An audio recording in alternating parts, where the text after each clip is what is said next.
This week, I got really sick. I still am, a little bit, and if you can't tell, but it really made me realize that you need to prioritize rest. I recover a lot slower from sickness than most people, and that's not because I have any deficiency in my immune system or any health reasons. It's because I refuse to take the rest I need to get better. And although I'm saying this right now, I swear in 1 week I'm gonna go back to working too hard, and if I get sick, I'll do the same thing. It's just who I'm wired to be, but it's something that I think we need to talk about. The Grateful Podcast with Jack Wagoner presents. Subscribe.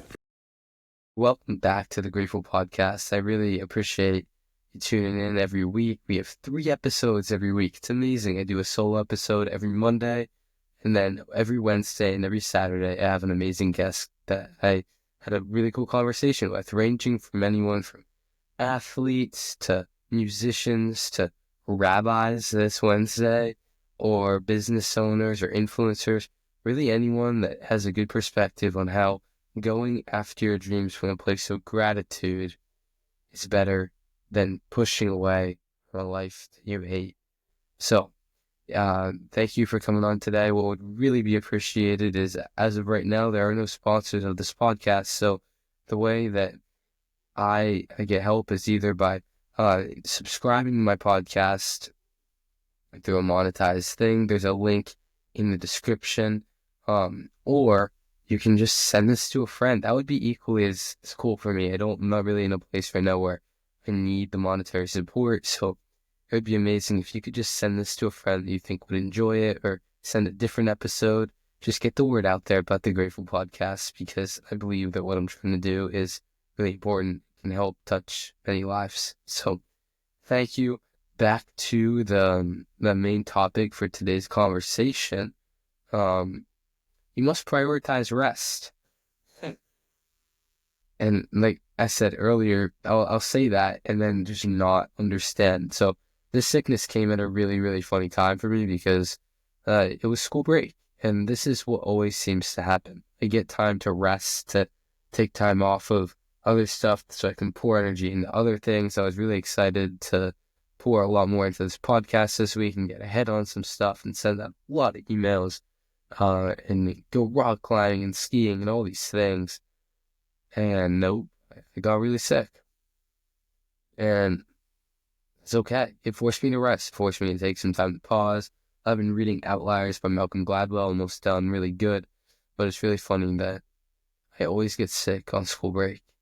And I appreciate that. I don't have to make up any schoolwork or anything like that. But I would like to have my breaks to do what I want to do.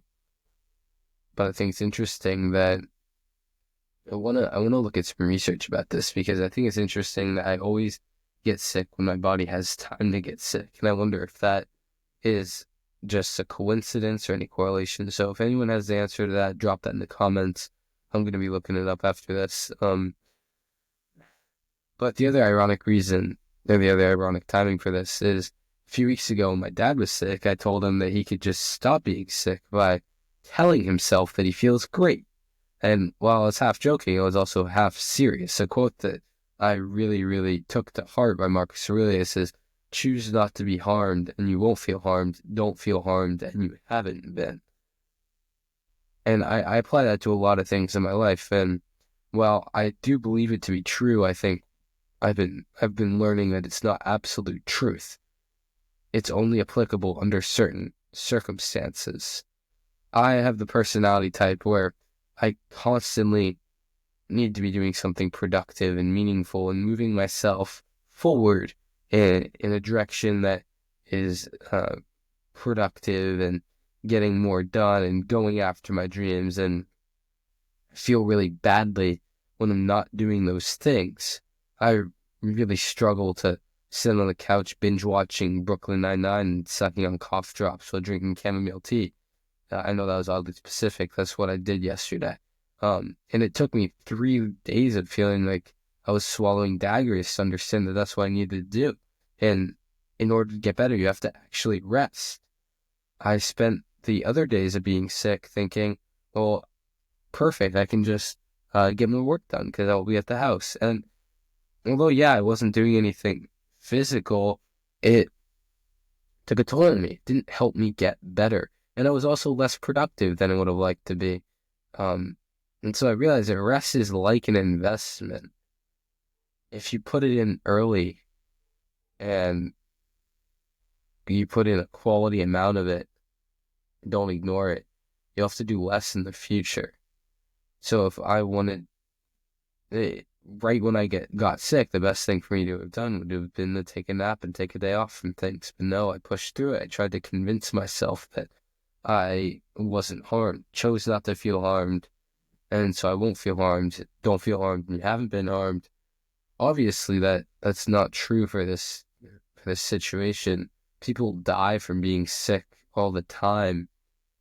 So it's ignorant of me to think that I can literally just choose whether or not I'm going to feel good or not.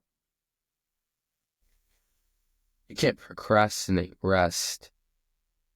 Like I said, it's like anything else. But for the people of my personality type, it often feels like something you can put aside, something you don't have to prioritize because it's not important, because it's taking away from your goals. It comes down to this argument I've had with myself so many times, which is, would I rather put in 4 hours of absolute quality work into something undistracted, or 8 hours of distracted work? And I honestly don't know where I get more done. The 8 hours of distracted work makes me feel like I got more done because I put 8 hours into it. The 4 hours of quality structured work is probably better. Probably. Yeah, I don't know. I know there are studies that say the 4 hours is better, but personally, I don't know what actually is better for me and what actually gets more done. Be an interesting thing.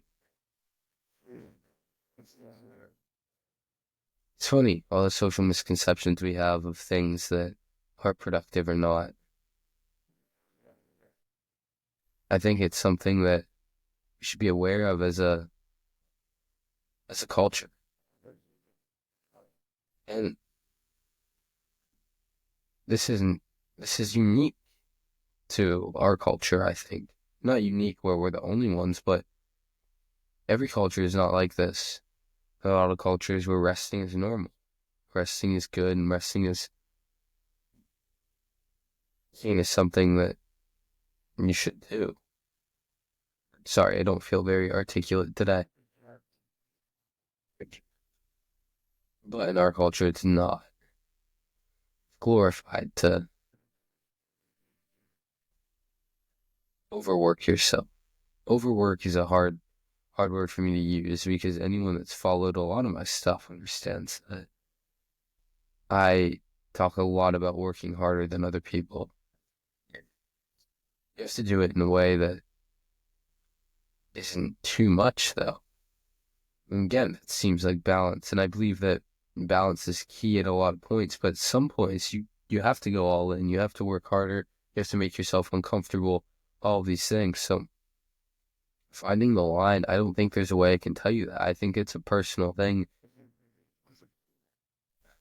I think the only way to find the right amount of doing something is to not go far enough and go too far, not go far enough and go too far, and slowly, slowly work in toward the middle, right? You go too far.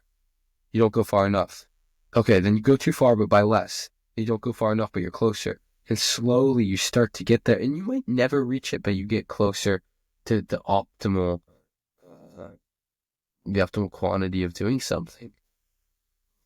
That works for anything. That's how I teach catchers how to receive when you're catching a ball and you want to present it to the umpire. You don't want to be too early, because if you're too early, the ball is you're gonna have to reach back down for the ball. But if you're too late to it, it's literally just gonna hit you in the chest. So you need to find that optimum timing, and the only way you can do that is by being too early and too late until you find what works best. And it's never gonna be perfect. You can always improve. how everything works. It's trial and error. Recently I've really started to understand the difference between understanding an idea intellectually and understanding an idea.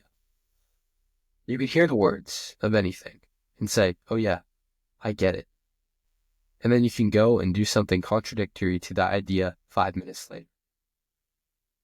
When you really get an idea, when you get it, you don't just get it intellectually, but you get it. You feel that idea. You embrace it. You live by it. You are it. And you're no longer going to do something contradictory to it 5 minutes later. It's going to be a part of you. And so the way to switch from understanding things intellectually to understanding things, just period, understanding them, is trial and error. It's action. It's going in and doing the work to understand what works and what doesn't.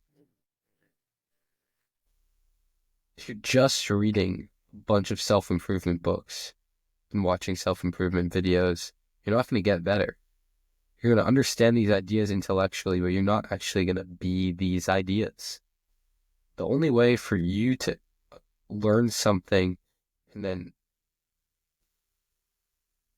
use it to help you is by acting on it. If in math class, you just listen to your teacher talk about math and the ideas, why they work, do the proofs, and all that, but you never actually practice, you're going to fail the math test. You need to actually practice. You need to do the work to find it out. And so with this idea of rest that I started off with, I understand the idea intellectually. I understand that I need to rest intellectually in my brain. I can say those words. When I say them, it doesn't feel it. And that's why I keep getting sick at these moments. And I keep getting this lesson drilled into my brain until at some point I'll feel it and I'll be it and I'll understand this idea. It'll be a part of me. There is a big difference between understanding idea intellectually and understanding an idea. The only difference between those two things is the action you take. Stop consuming information and acting upon it. Man, those people are the worst, right? The people that talk about certain things and they know what they're talking about, but you know that they don't actually live by those things. They just heard it somewhere. Those are the types of people that understand the idea intellectually, but don't understand the idea. I don't know, trying to think of an example. Like the person who fails all their tests saying that you need to study 2 hours every night. Or that twig in your class that talks about going to the gym at 5 a.m. and his workout routine. But they don't do it. They understand what they need to do, but they don't do it. Knowledge is power is one of the oldest quotes and one of the most powerful quotes, but I don't believe that's necessarily true. Knowledge plus action equals power. Because just the knowledge of what you need to do to change is not going to change anything. You still need to do the action. One of my favorite songs by J. Cole, there's background singers and they go, you can dream, but don't neglect the execution. We have the coolest, best dreams in the world, some ideas that are freaking fantastic that would change the way the world works. But if you don't execute upon those ideas, you're never going to change anything. Nothing's ever going to get done. All right. I have one more to say, but I feel like crap. So I'm going to stop talking right there. We're going to leave this as a really short episode. I appreciate everyone for tuning in today. I hope you stay grateful because throughout all of this and throughout my sickness and throughout anything I go through, I always try to find one thing to be grateful for. And then it just feels like a flood. Open the floodgates, and gratitude comes pouring in. Your external circumstances don't dictate your internal being. And they don't have to. For a lot of people, they do, but they don't have to. you can separate the two. What that means is you're not what's happening to you. You're you. So that goes back to the quote where I believe that Marcus Aurelius is correct with choose not to be harmed and you won't feel harmed. Don't feel harmed and you haven't been. Even if you're super sick, feeling heartbroken, whatever. Feel that thing. Don't let it change who you are, your relationship with life. Fine. Alright, go share this podcast with anyone you think would enjoy it. Stay grateful. Love you all. Thank you for listening. Have a great day.